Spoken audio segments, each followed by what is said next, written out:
మహాగణాధిపతయే నమః. సదాశివసమారంభాం శంకరాచార్యమధ్యమాం అస్మదాచార్యపర్యంతాం వందే గురుపరంపరాం.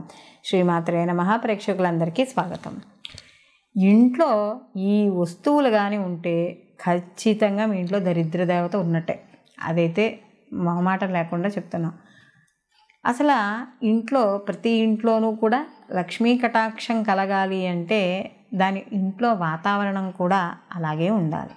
ఇంట్లో వాతావరణం కావచ్చు, వస్తువులు కావచ్చు, ఎప్పుడైతే లక్ష్మీప్రదంగా ఉంటాయో ఆటోమేటిక్గా మనకి ఇల్లంతా కూడా లక్ష్మీ కటాక్షంతో ఉండడం అనేది జరుగుతుంది. మరి ఏమిటి ఇంతకీ ఆ వస్తువులు, ఇంట్లో ఉండకూడని వస్తువులు అనుకుంటే ముఖ్యంగా మనకి ఈ అలుగుగుడ్డలు అంటాం. అంటే మనం చేతికి ఒంటింట్లో తుడుచుకుని గ్యాస్ స్టవ్ దగ్గర తుడుచుకునే గుడ్డలు చూస్తే ఒక్కోసారి ఎలా ఉంటాయంటే మనకి ముట్టుకుంటే జారిపోతున్నట్టు జిగురుగాను, లేకపోతే నల్లగాను చిరిగిపోయి ఇష్టం వచ్చినట్టు ఉంటాయి. కాబట్టి అలాంటి గ్యాస్ స్టవ్ దగ్గర తుడుచుకునే అలుగుగుడ్డలు ఎప్పుడూ కూడా ఏ రోజుకి ఏ పూటకు ఆ పూట మనము గ్యాస్ స్టవ్ దగ్గర శుభ్రం చేసుకున్న తర్వాత వాటిని సబ్బుతో ఉతుక్కుని నీట్గా ఆరేసుకోవాలి. అలా కానీ లేకుండా ఉంటే ఆ ఇంట్లో దరిద్ర దేవత తాండవిస్తుంది. రెండోది చీపుళ్ళు.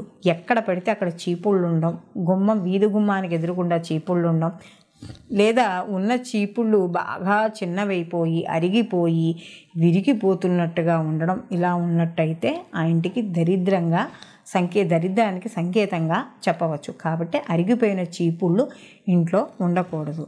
అలాగే మనకి పగిలిన అద్దాలు, పగిలిన గాజు పెంకులు, లేకపోతే మనకి పాత అద్దాలు దాచుకోవడం ఇలాంటివి ఉంటూ ఉంటాయి మన ఇంట్లో. కొన్ని ఇళ్లలో లక్షణాలు ఎలా అంటూ ఎందుకు పాడే బుద్ధి అవ్వదు, పాతదైపోయినా కూడా ఏదో కాస్త మొహం కనబడుతోంది కదా అని దాచిపెట్టుకుంటూ ఉంటాం. కాబట్టి అలాంటి పగిలిన వస్తువులు కానీ, పగిలిన అద్దాలు కానీ ఇంట్లో ఉంచకూడదు. విరిగిపోయిన వస్తువులు కానీ ఇలాంటివి ఏవి ఉన్నా కూడా మనకి ఆ ఇంట దరిద్రం అనేది ఏర్పడుతుంది. అలాగే మన ఇల్లునైతే ఎంత శుభ్రంగా ఉంచుకున్నామో మన యొక్క మందిరాన్ని కూడా అంతే శుభ్రంగా ఉంచుకోవాలి. అలాగే మనం ఏం చేస్తూ ఉంటారంటే చాలామంది పాడేయడానికి బద్ధకం వచ్చో, లేకపోతే పాడేయడానికి ప్లేస్ లేకో దేవుడి దగ్గర ఏ రోజు తీసిన ఆ రోజు పూలు పక్కన కప్పెడుతూ ఉంటారు. ఆ ఒత్తులు అవన్నీ ఏం చేస్తాం, వారానికో 10 రోజులకో వేస్తుంటాయి. లోపల ఆ పూలన్నీ కుళ్ళిపోయి వాటి మీద నొసలు వాలిపోయి చిన్న చిన్న పురుగులు కూడా వచ్చేసి ఉంటూ ఉంటాయి. దేవుడు పక్కనే ఉంటాయి మళ్ళీ అవి కూడా. కాబట్టి అలాంటివి ఏమీ కూడా దేవుడి పక్కన ఉంచకూడదు. ఏ రోజుకి ఆ రోజు పూలు దేవుడికి ముందు రోజు సమర్పించినవన్నీ కూడా తీసేయాలి.